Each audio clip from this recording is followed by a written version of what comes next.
con la clase disfunción eréctil y hipertensión renovascular. Vamos a empezar primero con disfunción eréctil.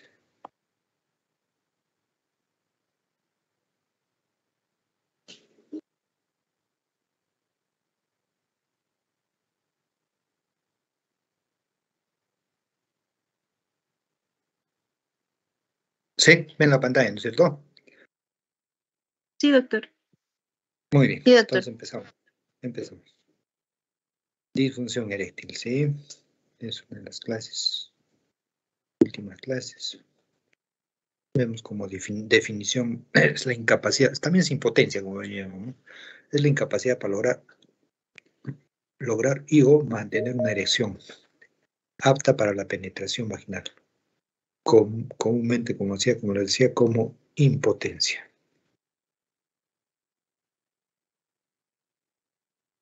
Bueno, en cuanto al mecanismo de la erección, hay una fisiología de la erección, ¿no? Que tiene que ver con la interacción del sistema vascular, sistema neurológico y el sistema hormonal. Entonces, en el sistema vascular hay una hemodinamia, ¿no? O sea, tenemos que saber cuál es la irrigación del pene, ¿no? Por la purina interna, que tiene su rama vulvar, su rama esponjoso, central, su rama cavernosa profunda, su rama dorsal del pene. Eso es la irrigación arterial. El drenaje venoso es un drenaje, como vimos, venoso superficial, intermedio y un profundo, ¿no? Superficial, las venas superficiales del cuerpo cavernoso. El intermedio drena prácticamente, está situado dentro de la fascia de Bach, ¿sí? Y drena las glándulas o la parte del cuerpo esponjoso y cavernoso. Y la vena profunda drena las cavernosas y también la porción del cuerpo cavernoso. Entonces, como vimos acá, a nivel central, o sea, el sistema nervioso, hay un papel integrador de toda la actividad sexual, que viene a ser el sistema límbico, que viene a ser el área subcortical.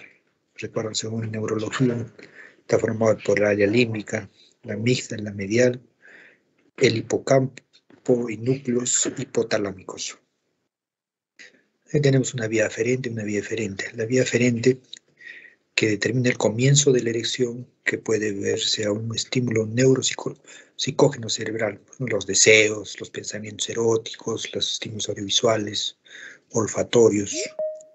Y la vía eferente está compuesto por el sistema nervioso autónomo, como sabemos que viene a ser el simpático y el parasimpático, que liberan neurotransmisores que actúan sobre el músculo liso arteriolar y un componente somático, ¿no? Que se viene a ser el nervio pudendo, como les decía anteriormente, en la función hemodinámica, que inerva los músculos estriados, tanto los bulbocavernosos y los isquios cavernosos. Y el óxido nítrico, que tiene un papel importante, que es un neurotransmisor involucrado en el mecanismo de la erección y que sintetiza y libera a partir del arterio vascular de las terminaciones nerviosas. Ahí vemos, por ejemplo, el tadalafilo, ¿no? Que actúa con el óxido nítrico. Acá tenemos el mecanismo de la acción del óxido nítrico. Ahí tenemos el sistema, el nervio cavernoso en el cuerpo cavernoso. Tenemos células endoteliales, ¿no? Se produce el óxido nítrico, que actúa sobre la guanilciclasa. La guanilciclasa, que es una enzima que va a descomponer el GTP en GMP cíclico, y a la vez va a producirse el 5-MP cíclico a través de la 5-fosfodiesterasa. Ahí es donde actúa el tadalafilo. Y por la otra vía tenemos la proteína quinasa, que es específica del GMP cíclico, que prácticamente ahí viene a deplecionar el calcio y produce la relajación del músculo liso y por lo tanto la erección. Ese es un mecanismo muy importante. Entonces existen tres tipos de erecciones: las centrales, las reflejas, las nocturnas. Las centrales, estímulo cortical, visión, memoria, Las reflejas, estímulo directo sobre el área genital y tiene un centro espinal a nivel de S4, S2, S4. Y las nocturnas, por activación de los músculos, como vamos a ver después, son 2, 3 erecciones que se producen en la noche. Las causas de la disfunción eréctil, la psicógena o funcional, que en un 14 a 45%. Por ejemplo, la depresión, la esquizofrenia, ¿no? La orgánica, ahí tenemos, es importante, esta tenemos la vascular, la neurogénica o hormonal. La vascular, del 3 al 70%, por ejemplo, la hipertensión, tabaquismo, la diabetes entre ahí, el sedentarismo, la dislipidemia. Menos frecuentes tenemos causas vasculares secundarias y radiación. Los traumatismos penianos, como les expliqué el otro día, fractura del cuerpo cavernoso o traumatismo de los vasos de la región pelviana. Y aquí es importante nombrar la enfermedad de Peyronie, que es una acumulación de una placa en la albuginia y que va a hacer que se desvíe el pene a la derecha, a la izquierda o hacia arriba, nunca hacia abajo. Otra causa es la neurogénica, ¿no? Del 9 a 40%. Tenemos enfermedades primarias, sistema nervioso central, por ejemplo, las demencias, la enfermedad de Parkinson, los accidentes cerebrovasculares. Aquí entra también la diabetes mellitus, que también es vascular y es neurogénica. Alcoholismo, la neuropatía alcohólica, ¿no? Es típica de los alcohólicos. También las lesiones traumáticas o por posis y radiación de los nervios pudentes. Y aquí cabe mencionar la prostatectomía radical. Cuando se hace la prostatectomía radical, la parte dorsal siempre se guía a tomar tanto la vena como el nervio. Entonces siempre una de las complicaciones de la prostatectomía radical es la disfunción eréctil. Siempre el paciente, cuando uno opera a un paciente así, tiene que decirle, ¿sabe qué? Va a haber esto, o sea, la disfunción eréctil, la estenosis, fundamentalmente. Y también otra causa es la hormonal, que es del 2 al 20%. Aquí es importante eso, más que todo en las personas que son mayores o cuando hay un hipogonadismo, ¿no? Primario, secundario o la hiperprolactinemia. Las personas mayores hay deficiencia de testosterona a cierta edad, 55, para arriba crece la próstata y hay disminución de la testosterona.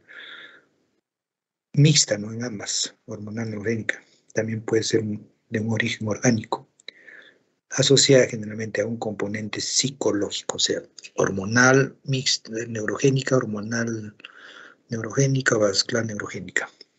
Otras, importante tener en cuenta, los antihipertensivos de pacientes que toman, ¿no? O diuréticos o antidepresivos, el litio, antipsicóticos, el fenobarbital, la fenitoína, los antiparkinsonianos, los estrógenos, progestágenos, corticoides que usan también, el gimbrosilo, los ansiolíticos, los antagonistas, la ranitidina, el omeprazol, la dioxina, clofibrat, metoclopramida, el ketoconazol, que es para hongos, y el finasteride, como dijimos, servía para disminuir el crecimiento de la próstata, el que actuaba sobre la alfa-reductasa, ¿no?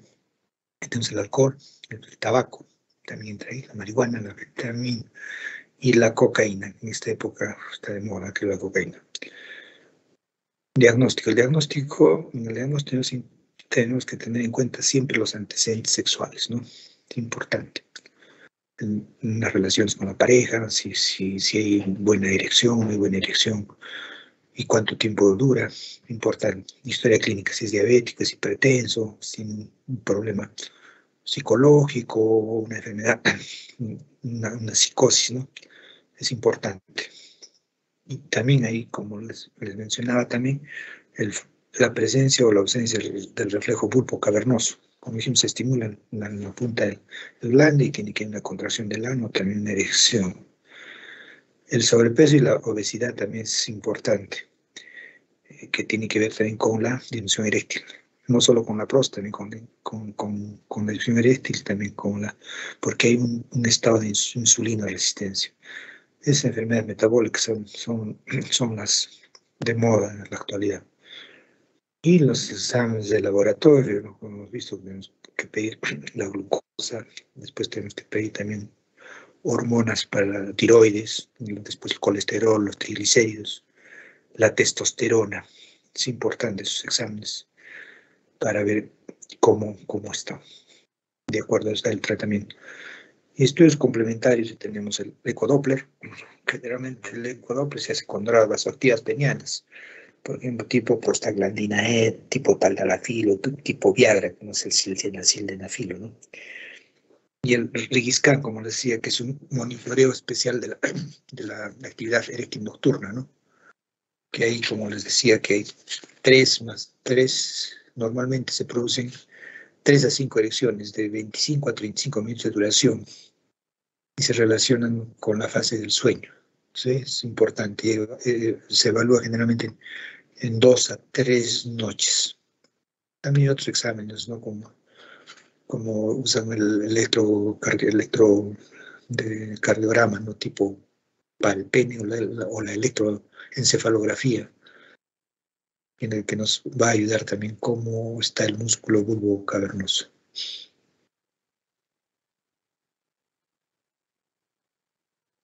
Bueno, acá tenemos unas imágenes.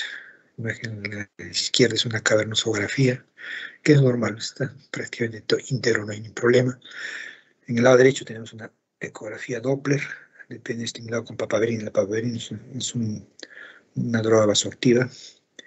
Ahí pueden identificarse las arterias cavernosas, color rojo, donde están las flechas ahí. También se pueden ver las venas y medir la onda espectral. Ahí también están la sístole, la diástole. La sístole es de 0,4 metros por segundo, con una diástole de 0,06 metros por segundo. ¿Sí? Eso nos mide la ecografía Doppler. Tratamiento. En tratamiento, ahí tenemos la primera línea, ¿no? Modificaciones del estilo de vida. Generalmente no. ¿Qué hay que hacer? No tomar alcohol, drogas, no fumar, tratar de no estar estresado y tratar el síndrome metabólico. Generalmente tratan con metmorfina y donde el endocrinólogo. Y hay inhibidores de la fosfodiesterasa, como el talanafil, el sildenafil, vardenafilo, que son drogas que van a actuar a nivel de la 5-fosfodiesterasa, haciendo que se produzca la erección. Entonces, siempre tenemos que tener en cuenta el tratamiento de primera línea, o sea, vamos por ese lado, o sea, modificación de estilo de vida. De segunda línea, tenemos las drogas vasoactivas, ¿no? Ahí tenemos las drogas intracavernosas. Me acuerdo en esa época había el Caberget, ahora no hay, es la prostaglandina E. Hay que enseñarle al paciente cómo se inyecta. Tiene que ser en la parte lateral, no en la ventral, porque está en la vena lateral, y al minuto se produce la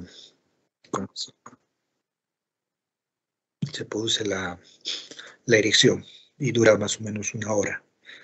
Pero al inicio, cuando uno da este tratamiento, tiene que estar el paciente tiene que controlar el urólogo.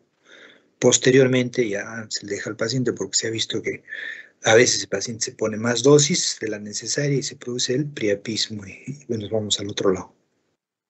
Esos son los tratamientos de segunda línea. Y tenemos después los de tercera línea, los dispositivos al vacío. Ahí tenemos los backbones que tienen su cámara acrílica, tienen su bomba al vacío y hay un elástico que se pone a nivel un anillo elástico a nivel de la raíz del pene cuando se produce ya la erección, ¿sí? Esto es ya cuando no actúan, cuando no hay acción del tratamiento de segunda línea. Después tenemos los de cuarta línea, ¿no? Prácticamente ya vienen a ser las prótesis. Ahí tenemos las prótesis maleables y las prótesis hidráulicas, ¿no? Con su bomba y reservorio. Es interesante esto de las bombas para que haya la erección. Generalmente son operaciones interesantes. Aquí en Arequipa todavía no están haciendo, pero en Lima las hacen, no hay problema. Y también cabe nombrar que el valdanafilo, que es prácticamente, viene como un supositorio, ¿sí? Uretral, un supositorio uretral. Y también cuando no funcionan el sildenafilo por vía del taldanafilo, se puede usar esto. El valdanafilo que viene en, y también viene en supositorios el alprostadil, que es una prostaglandina E1, ¿sí? Que es un alfa bloqueador, un dilatador arterial que evita el cierre del ductus, inhibe la agregación plaquetaria.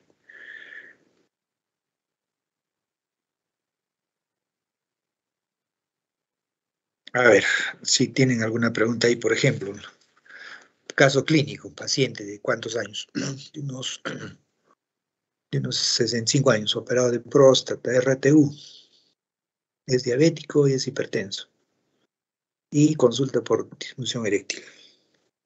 Alternativas de tratamiento. Al principio, ¿qué? Hormonas, puede ser testosterona, y cuando uno inyecta testosterona cada 3 semanas, y si se produce erección a la quinta, sexta, séptima dosis, ¿qué quiere decir? Que es hormonal, ¿sí? Pero si no responde, ya vamos a descartar. Puede ser una psicógena, puede ser una vascular, puede ser una neurógena, ¿sí? Entonces ahí ya tenemos la diabetes. Tenemos los antihipertensivos que hemos dicho que producen disfunción eréctil. Pero si responde a la testosterona a la quinta, sexta semana, ¿qué quiere decir? Que es hormonal. Más o menos así pueden ser las preguntas. ¿Alguna pregunta, otra pregunta que les pueda aclarar aquí? Disfunción eréctil, que quedó alguna duda. Doctor, sí, respecto a lo que mencionó el tratamiento, la modificación de los estilos de vida, entonces eso no lo consideramos como una primera alternativa de tratamiento antes de dar algún medicamento. Primero tenemos que Ya, identificar cuál es la causa, ya. cómo se... Perfecto. Cuando hay hipertensión, diabetes, ya nada que ver. Ya no hay estilo de vida ahí. ¿Te das cuenta? Si no tienes hipertensión, no eres diabético, no eres operado, mira, les he dado 3 causas, les he dado.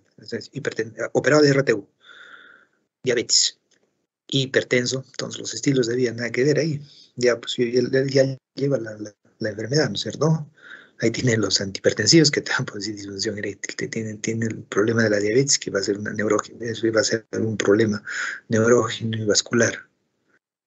Y son 62 años que puede ser hormonal, pero si responde a la testosterona, ¿qué quiere decir?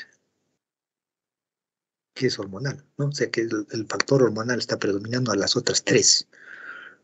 RTU, de próstata, diabetes, hipertensión, ¿correcto? Estilos de vida generalmente es al principio, cuando no es hipertenso, no es diabético, no tiene ninguna patología. Entonces nos pasamos de frente a la segunda línea, tercera y hasta la cuarta puede ser, depende. A ver si yo les digo, por ejemplo, no responde a la testosterona, ya tendrían que pensar tendrían que ir a la tercera que son inyectables, ¿eh? Prostaglandina E, Caberget, como les dije, o al prostadil, valdanafil, que es intrauretral. No responde a eso, ya tienen que ir a la prótesis. Al final es la prótesis, lo último. O todavía hay una alternativa más que es antes de ese, es el vacuum. El vacuum, que es un dispositivo al vacío, que es un vidrio que se pone ahí con su elástico, tiene su bombita, insufla, hay erección, pones el anillo a la base del pene, si funciona, perfecto. Si les pongo que no funciona ninguno de esos, ya se van a la prótesis, ¿correcto? Sí, doctor. ¿Alguna otra duda? Sí, pero tienen que ir pensando, pues, o sea, sí.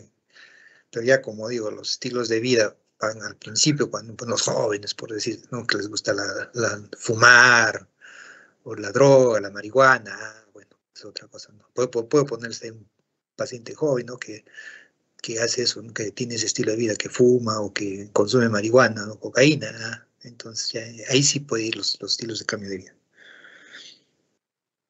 ¿Alguna otra pregunta? Doctor, al igual que si fuera un paciente obeso que tenga sobrepeso, ¿no? Obesidad también, estilos Síndrome de vida metabólico, sería. claro. Así es. Ahí sí va, ahí también entran los estilos de vida. En el sobrepeso, en un paciente obeso, que tenga síndrome metabólico, ¿no? Generalmente lo que tiene síndrome metabólico tiene resistencia a la insulina, ¿no? Entonces tiene que tener un tratamiento previo con el endocrinólogo, 1 año, 2 años de metmorfina, más también no se le puede dar, puede haber alteraciones. Entonces, con ese tratamiento y digamos, con el taldanafilo, más puede tener erecciones, o sea, puede mejorar su disfunción eréctil.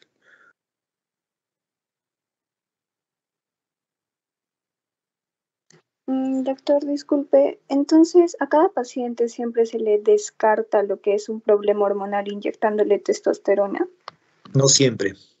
Generalmente pides primero testosterona y son pacientes mayores de 60, 65 años, esos sí van a tener baja la testosterona. A ellos sí, pero y más que si es diabético, hipertenso y tiene esa edad, mayor razón. Pero si es joven, no. Generalmente los jóvenes tienen otro, más el estilo de vida, ¿no? Cocaína, marihuana, drogas generalmente, más en ellos. Y van a ver que con esos pacientes también cuando se drogan, lo que se ha visto ahora en la pandemia es que la mayoría de los pacientes que han drogado con cocaína han venido con priapismo.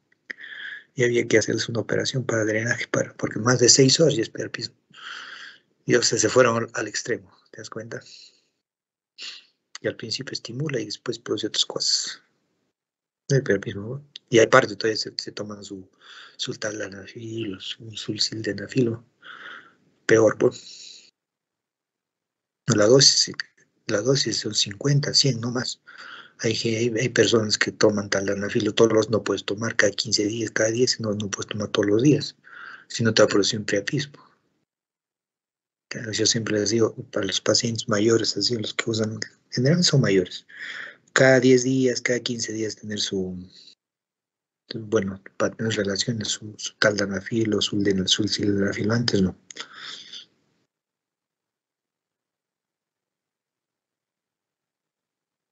Doctor, y ¿Alguna una otra? pregunta más. Dime. Si tuviéramos un paciente que está utilizando un antihipertensivo que te esté produciendo quizá, cómo haríamos para averiguar qué sea la causa, el antihipertensivo de su disfunción eréctil?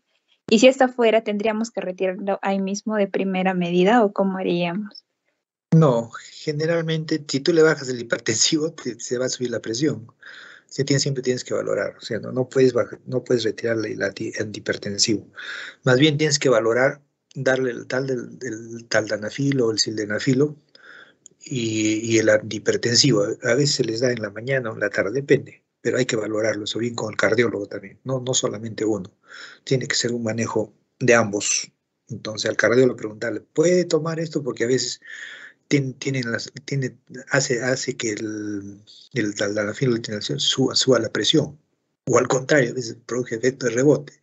Entonces hay que dosificar bien ahí. Generalmente se dosifican con dosis bajas. Hay el taldanafilo de 5 miligramos, no, a esto no le vas a dar de 20.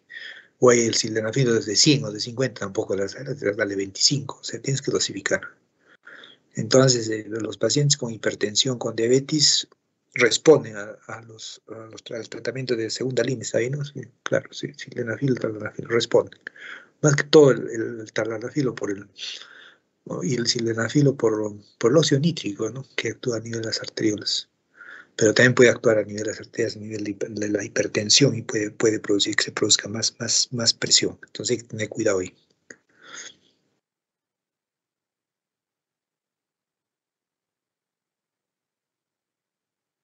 ¿Alguna otra pregunta?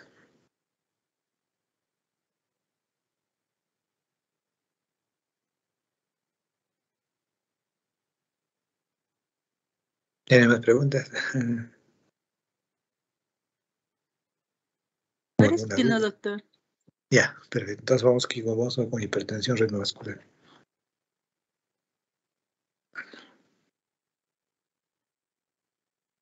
Están viendo la pantalla, ¿no es cierto? Pero no me he salido. Sí, se sigue viendo, doctor. Perfecto. Sí, porque ahí sale y después volver a entrar.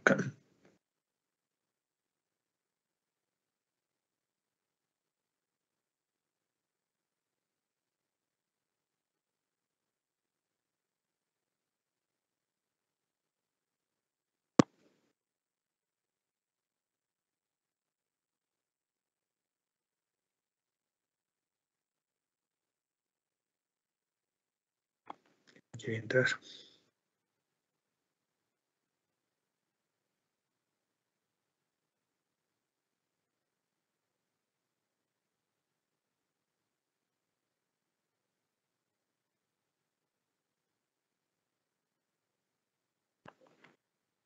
Quiere entrar, no sé qué pasó.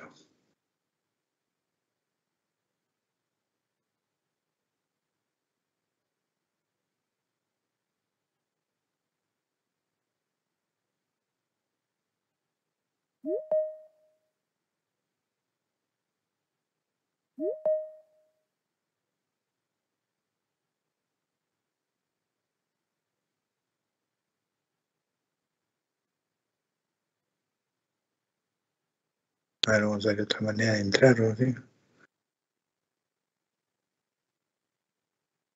No quiere entrar, no sé qué pasó, se ha colgado.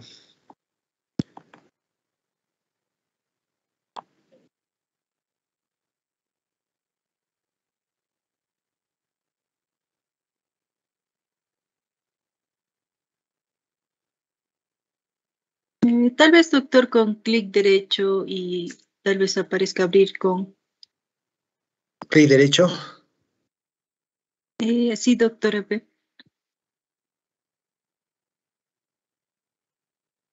No quiere abrir.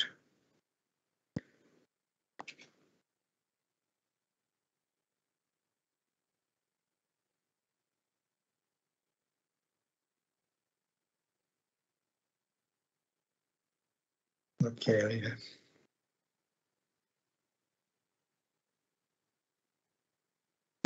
No va a tener que editar eso así nomás. Quiere entrar.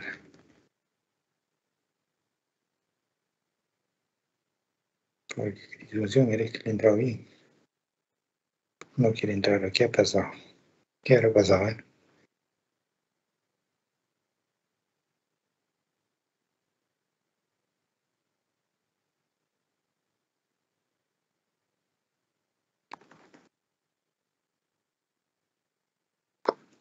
¿Qué otra forma puede haber?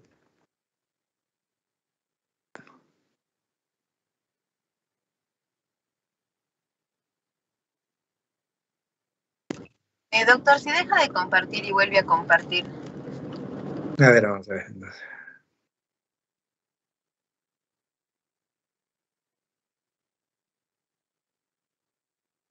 Bueno, salgo entonces. Sí, mejor salir, ¿no es cierto?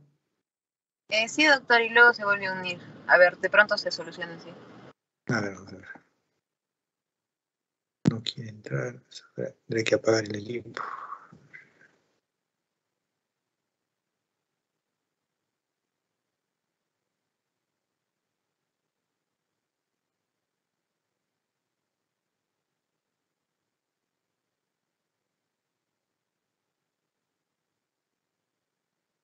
A ver, vamos a ver ahora.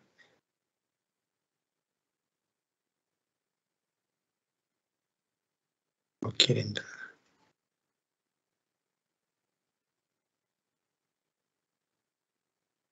A ver, vamos a apagar. Bueno, lo va a apagar el equipo mejor, ¿ya? De repente. Doctor, y si alguien más le comparte pantalla, por ejemplo. A ver, ¿quién Podría podría? ser. A ver, Sí, voy a A ver, compartir pantalla. Ok. a ver, a ver. No, no quiere entrar.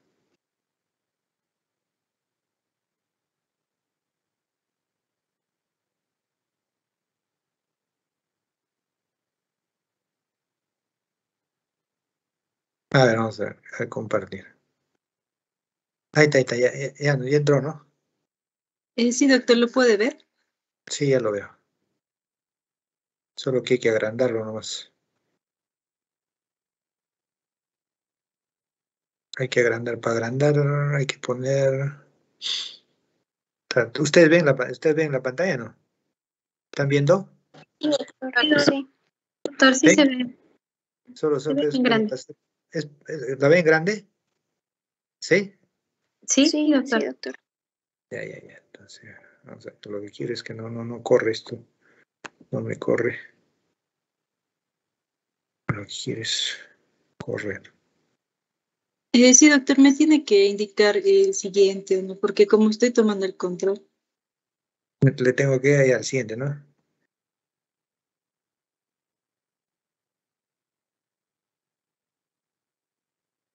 Entonces, ya, ahí ya ven, pero tú estás corriendo, ¿no? Doctor, nosotros sí Sí, sí, podemos ver. doctor. Porque no corre, ¿no? Se ha quedado clavada ahí.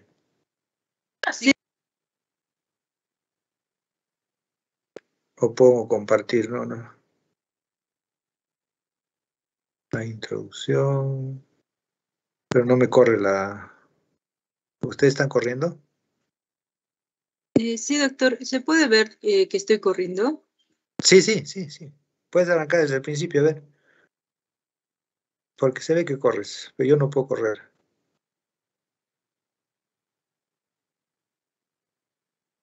Ya, ahí que la introducción se ve. Ustedes ven la pantalla, ¿no es cierto? Sí, ¿Sí? doctor. Sí, Sí, doctor. podemos observar. Entonces, pueden bajar, entonces, puedes, Yulisa, puedes bajar, ¿no es cierto? Sí, ya, entonces vamos a empezar primero, ¿ya? Primero, como empezamos con introducción, ¿no? Causa es la causa más frecuente de hipertensión secundaria. Generalmente el tratamiento es quirúrgico. No se puede, a veces uno da tratamiento con base de drogas y no funciona. O sea, siempre es quirúrgico. La siguiente, ya. Como antecedentes históricos más importantes tenemos que ver acá que el Ingress Price relacionó la proteinuria cuando está en pulso lleno. También el Mahomet en 1874 demostró aumento de la presión arterial en procesos patológicos renales. Después tenemos también el descubrimiento de la angiotensina, es importante, por Tiger Tull y Hildebrand también ligó las arterias, las dos arterias renales, y dejó una y produce hipertensión. Eso es importante. Y también el descubrimiento de Page, Brown y Menéndez de la angiotensina. Y Grimson también descubrió las células yuxtamelulares donde se observaba la presión, o sea, del aumento de la presión en animales y humanos que secretaban renina. Sigue la siguiente.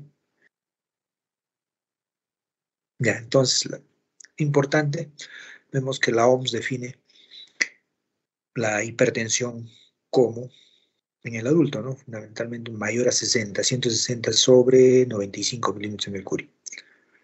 Y en niños, de 130 a 80. O sea, cuando uno opera pacientes hipertensos, tiene que poner captopril en presiones arteriales mayores a 160 sobre 95. Si es que sube, ¿no? Si no, no. Entonces, la hipertensión renovascular viene a ser la resultante de una lesión arterial que desaparece después de la corrección de la lesión o extirpación de la riñón. Como les decía, es quirúrgico. Hay una estenosis, una obstrucción, sacamos esa obstrucción o ponemos una prótesis ahí y desaparece la presión. La siguiente. Ya. Entonces acá tenemos, en cuanto a la patología, tenemos las lesiones de aterosclerosis, que es prácticamente el 60% de lesiones de hipertensión muscular, renovascular. Y también tenemos la fibroplasia de la media, que representa el 75-80% del total de las displasias fibromusculares en mujeres de 20 a 50 años. Entonces, lo importante aquí es la aterosclerosis, que va a producir la hipertensión renovascular y la enfermedad fibromuscular. La siguiente. Bueno, en cuanto a la historia natural, se ve que hay una obstrucción vascular progresiva, ¿no? Que también puede haber una obstrucción arterial total o una fibroplasia de la media. Sigue. La siguiente. Entonces, en cuanto a la fisiología del sistema renina-angiotensina o el mecanismo de hipertensión, ¿no? Estudia por Goldplank, que es importante esto. Entonces tenemos acá que la renina va a actuar sobre la angiotensina, convirtiéndola en angiotensina 2, ¿no? La 1 en la 2. y que hay activación en los receptores, ¿no? Produciendo vasoconstricción, retención de sodio, liberación de aldosterona, liberación de catecolaminas. Y por el otro lado también puede haber receptor de los receptores A2 bloqueado por los análogos de la angiotensina 2. Ahí tenemos la valina, la alanina.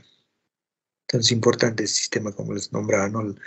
Del angiotensinógeno que se convierte en angiotensina 2. Ese es un mecanismo muy importante.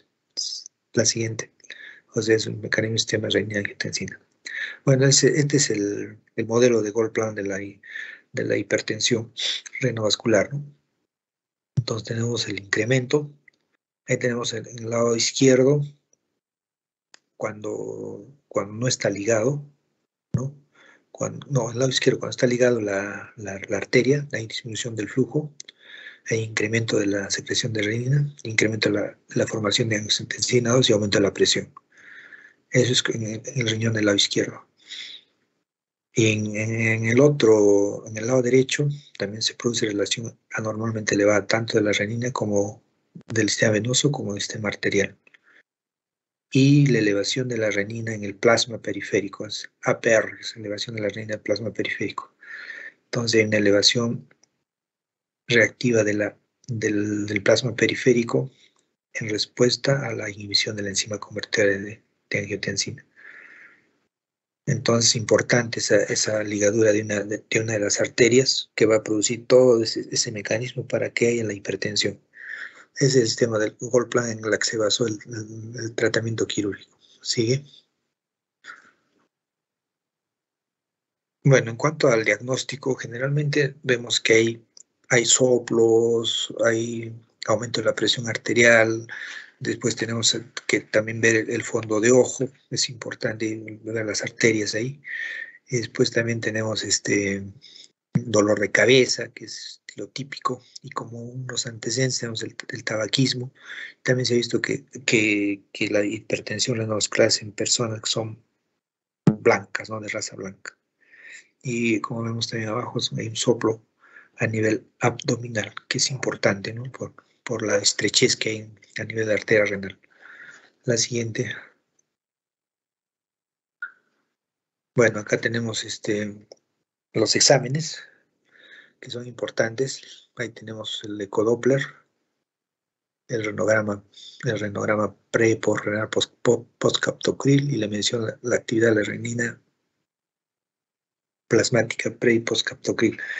Tenemos, por ejemplo, un paciente con hipertensión, que en el lado derecho tiene una estrechez, ¿sí? Y en el otro, en la imagen de la derecha, tenemos la arteriografía, y prácticamente no hay una hipoplasia del riñón de ese lado. Estas arteriografías que generalmente ahora ya no se hacen, pero más que se hacen el radiorenograma, que es importante, como dice ahí. A ver la siguiente. Pre y postcaptocril. Si ves ahí el radiorenograma, es la figura de abajo, en la parte inferior, como hemos visto el radiorenograma, en la parte de la derecha. Ahí tenemos la fase vascular, la fase de captación, la fase de secreción. Entonces, la fase vascular está alterada. El radiorenograma nos va a ayudar bastante. La imagen de la izquierda es un radiorenograma normal, ¿sí? Y las otras son imágenes de la urografía, de la arteriografía, donde se muestran las estrecheces a nivel de las arterias. Sí, la siguiente. Bueno, acá el examen más importante en cuanto a los exámenes de confirmación es la arteriografía directa, la DIVA, Gold estándar. O también puede ser la angiotajo, resonancia magnética. La Gold estándar es la angiografía directa, ¿sí? La angiografía digital también nos ayuda, pero la Gold estándar, la mejor, es la angiografía directa. Sigue. Bueno, entonces, para evaluar un paciente que tiene hipertensión, como hemos visto, hay 3 presiones, por lo menos, 160-95. Y hay que hacer pruebas de laboratorio, ¿no? Ahí tenemos, por ejemplo, para factores de riesgo, hemos visto la hipertensión renal maligna, pacientes toman captopril, les dan varios medicamentos antihipertensión y no funciona, no responde. Entonces uno tiene que pensar que es una hipertensión renovascular, hay una obstrucción en una de las venas renales. Son pacientes jóvenes que presentan, como digo, presión arterial acelerada, después hay soplos, es importante eso. Hay disminución del potasio sérico, hay azoemia, o sea, nitrógeno, creatinina aumentada. Y en el otro lado pueden estar los estudios normales, ¿no? O sea, no puede haber alteración, ¿no?, de esos. Entonces tenemos que ver la actividad de la renina, que puede estar elevada o normal. Si está elevada, entonces tenemos que ver la diferencial de la renina en la vena arterial y en la vena cava inferior con captopril. Si en el lado izquierdo, como decía la diva, la angiotensina, la visión directa, y tratar generalmente a estos pacientes con, o sea, los factores de riesgo con bloqueadores beta, es importante. Y por el lado derecho, cuando la actividad renina plasmática es normal, entonces hay que hacer pruebas de captopril periférico, como decía, prueba positiva, prueba negativa, como hemos visto en el radiorenograma. Y tratar con bloqueantes beta. Y cuando está lateralizado, pues, generalmente va a la reparación quirúrgica. O sea, hay una parte positiva y una parte negativa. Depende del radiorenograma. Y también hay un tratamiento diurético cuando hay sospecha de hiperaldosteronismo. Como he visto en la anterior lámina, la aldosterona tiene que ver bastante con la función de la presión arterial. La siguiente. Bueno, entonces tenemos que ver fundamentalmente con los IECA o ARA2, o sea, los bloqueadores de los canales de calcio y los inhibidores de la angiotensina, como el captopril, daraxin, tetrapéptido también, y los ARA2, que son los losartán, valsartán y valsartán, que no son péptidos, son antagonistas competitivos del receptor AT1 en el sitio de la unión angiotensina. Entonces, los IECA más los ARA2 producen hipopotasemia, o sea, cuando uno junta esos dos medicamentos puede producir hipopotasemia. Y también hay agentes bloqueantes del calcio, ¿no?, como el amlodipino, el diltiazem, nifedipino, verapamilo, que impiden que el calcio penetre a las células musculares, corazones sanguíneos y relaja y produce disminución de la presión arterial. También hay agentes beta bloqueantes, como tenemos el propanolol, es importante. Entonces, acá, como les decía, la mayoría de veces se hace angioplastía transluminal percutánea o revascularización renal operatoria. La mayoría de pacientes que tienen hipertensión no van a responder al tratamiento médico. Tienen siempre a veces quirúrgico. Siempre al principio, como digo, siempre hay que dar tratamiento por vía oral. También tenemos las endoprótesis arteriales y el tratamiento quirúrgico a veces se hace anastomosis terminal. También uso de parches del bypass, empleo de la arteria esplénica o una arteria de la rama hepática, como se hace en el trasplante, cuando a veces no llegan las arterias, se toma una arteria esplénica o una arteria hepática. Entonces se ha visto que ahí, en estos casos, ha habido hiperplasia de la íntima con estenosis fusiforme, con lesiones complejas con multiestenosis. Entonces ahí es donde se hace esto. O estenosis vecina a una bifurcación, o un fracaso de un sostén cuando se hace esta cirugía. La nefrectomía excepcionalmente está indicada. Antes se hacía nefrectomía, pero no funciona el riñón, y se hacía la nefrectomía, pero ahora generalmente se hace las endoprótesis, las angioplastías, y con eso responde el paciente. La siguiente. Caramba, ya no hay más. Bueno, al menos hemos tratado de pasar la clase porque se cortó. ¿Alguna pregunta hasta ahí?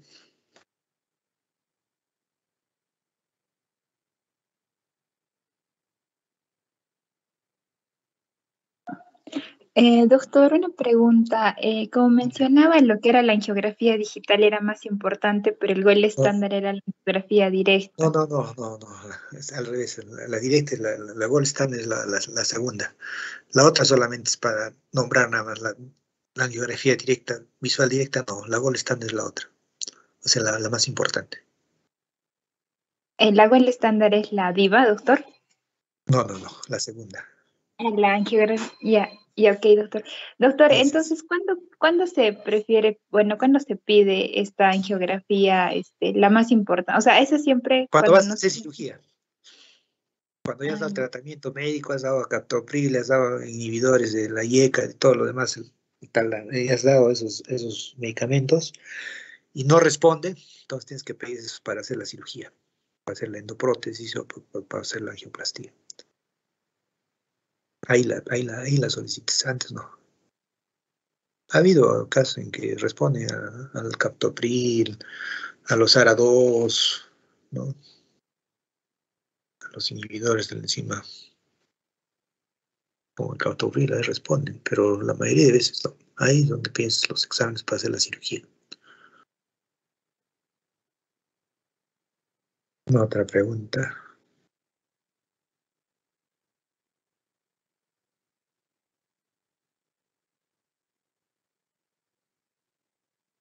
doctor, entonces en el tratamiento, si es que tuviéramos un paciente hipertenso y pues tiene toda esta clínica de hipertensión renovascular, primero, como dijo, teníamos que darle tratamiento médico y después la Así cirugía. es, así es. Siempre Y hay que del dar una tratamiento, oportunidad. Sí, dime. sí, doctor, disculpe, y del tratamiento médico entre los YCARA2 y los bloqueantes de canales de calcio, ¿cuál sería el que tendríamos que dar o cómo elegir? Generalmente, según estudios, el captopril es el que usa más. Después ya van con los sartán, pero no combinen captopril con, o sea, un IECA con un ARA2 porque puede producir hipopotasemia. A veces combinan las dos, pero siempre inician con captopril. Los estudios también hicieron con captopril, o saralacin, pero más el captopril. También han hecho con los sartán, pero a veces cuando combinan los dos, por si hipopotasemia, ese riesgo. Puede tener cuidado, siempre dosar potasio, porque ambos pues inhiben el sistema renina-angiotensina y disminuyen por la presión. También usan a veces los bloqueantes de calcio, como la amlodipino y el tiacén, pero en primera línea está el captopril. Diltiazem, nifedipino. Depende del paciente, a veces responde si no responde al captopril, le tienes que ir a otros. Pero la mayoría de veces responde. Aunque ahora los cardiólogos, que son los que usan más este tipo de inhibidores, están yéndose por otros medicamentos más modernos, que son los agentes bloqueadores de calcio, más, que acá la captopril lo están dejando ya en desuso.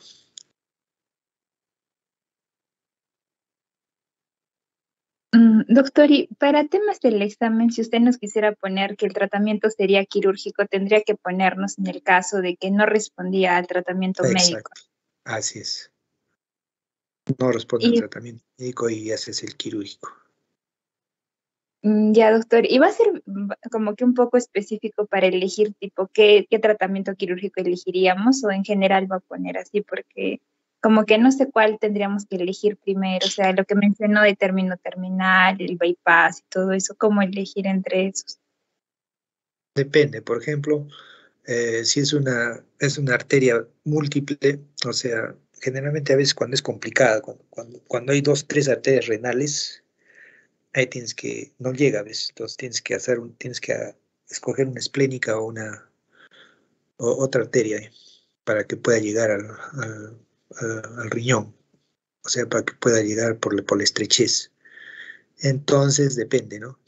Si es que es con arterias múltiples, entonces ahí puede ser anastomosis con arteria esplénica, fundamentalmente ahí. Pero si no es así, si es suficiente con una endoprótesis nada más, o una, ¿cómo se llama? Una anastomosis terminal. Si es complicada la estenosis, ahí sí. Pero si es simple, no hay problema. una endoprótesis o el otro. Pero generalmente de estas dos clases voy a poner solamente un caso clínico, nada más, no voy a poner dos. O bien pongo disfunción eréctil o bien de esta. No, no voy a poner dos. Solo un caso clínico nada más. Una de las dos. Salvo que me diga el doctor que no él es, ¿no? Que haga dos casos clínicos, ¿no? Pero yo voy a tratar de enviar uno solo nada más.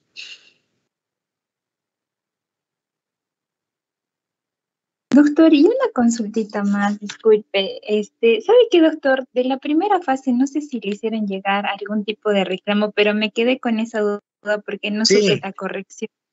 De la sí, hiperplasia benigna de próstata, según es tacto Magnet. rectal, es fibroelástica. Y esa es fibroelástica. En la prostatitis generalmente es un tacto, es fibromatosa, no es un tacto, no es fibroelástica el tacto. Y la hematuria terminal solamente pues a partir de vejiga para abajo. Y la total es pues ya riñón, generalmente riñón. O sea, desde principio a fin. Ahí decía Eh, hematuria terminal, decía el otro, decía tacto rectal, próstata, fibroelástica blanda, es hiperplasia, pues. No, no puede ser sí, prostatitis. sí, doctor, pero esa era pregunta de segunda fase, doctor. Lo que le estaba mencionando ahorita era una pregunta de examen de primera fase, que Ah, justo ¿cuál era? No sí, me acuerdo. ¿Qué doctor, le decía? leo la pregunta. Hay que decir Decía, con relación a hiperplasia benigna de próstata, según McNeil, el sitio más frecuente donde se desarrolla la hiperplasia benigna de próstata. dos Y doctor, zonas. sí, La teníamos que marcar transición una es la transición preprostática. Sí, les dije eso. transición, doctor, ¿no? Sí, transición y pre, son Sí, dos. eh, y preprostática. Claro, sí, preuretral, preprostática, pues una de las dos zonas, no solo una. Ay, doctor, Se han puesto una como, sola, no. Transición nomás no. sí. Ay, doctor, ok. Ah, es que Ahí la por ahí está la falla. preprostática no era tan conocida, doctor. Bueno, no, no, Yo no, les dije no en la. la clase, sino que se les ha ido. Y todavía les dije, ojo, cuidado, que se les va a ir. Y no han prestado atención, pues. Porque eso no está en las hojas. O sea, en lo que les he dicho no está. Yo les he dicho, así en la teórica les dije, es estas dos zonas. Y la periférica también, cuando hay cáncer también es la transición y hay otra más zona, no solamente la transición. Pues cuando hagan una RTU, agarran la zona, les dije la zona central. Entonces, si agarra ahí, también pueden ser, por eso cuando hacen la periférica en el cáncer de próstata, con la aguja de biopsia. Y RTU cuando es en la zona central o transición. Entonces, por eso es que varios se equivocan, no hacen el diagnóstico. Creen que solamente es en la zona periférica el cáncer y no es así. En ambos son dos zonas, tanto en cáncer como en hiperplasia. Dos zonas de la magnitud.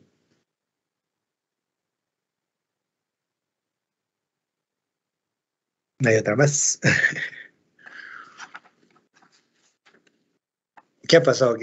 ¿Cómo les ha ido el examen? Pues se ve que no les ha ido tan bien, por eso que... ¿Cuántos jalados hay?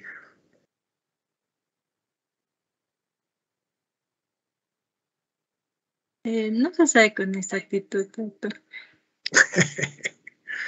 Eh, bueno, al final, como dicen, el tiempo es muy corto, ¿no? Tienen que, bueno, es solo el razonamiento nada más, para razonar más que todo.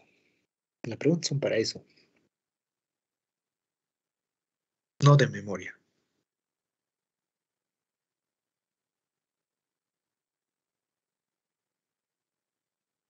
¿Alguna otra cosa más, muchachos? Que es la última clase.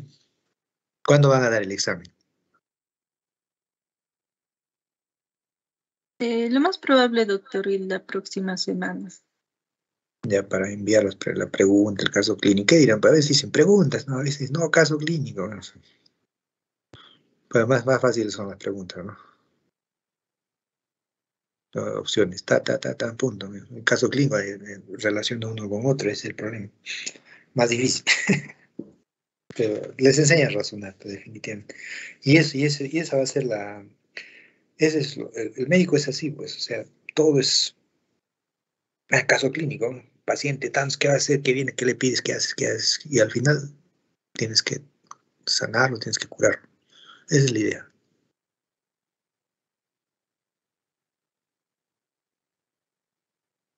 ¿Alguna otra cosa más?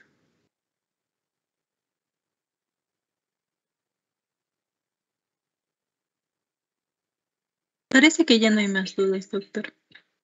Ya. Entonces vamos a tratar de no ser tan malos. Algo simple que ustedes hayan, para que puedan pues responder. Y que lleguen, no sé, que 25 minutos, poco tiempo, pues, ¿por qué no están más? ¿Cuántas preguntas son en total? 20, doctor. 20, bueno, 15, 30 segundos, 30, un poquito más. Bueno. Y todos son casos clínicos, ¿no? La mayoría, más o menos 15. Hay 5 sueltas. Sí. Muy bien. Muy bien, entonces ya saben, si tienen opción, terminan algo. Yo opero en la clínica Engmel y si que hay alguien que pueda ir, bueno, para mirar a una cirugía, no hay problema. ¿Sí? Pero me avisan con tiempo. Sí, doctor, muchísimas gracias. Ok. Entonces, a cuidarse, muchachos, porque han subido los casos, ¿no? Están altos. Hay que tener mucho cuidado. Ok. Ya, Sí, muchachos. Sí, doctor. Doctor, muchas gracias, doctor. Buenas tardes. Y ya, pues, si hay alguna cosa, algo de urología, estoy en Yanaguara. Siempre, sí, familiar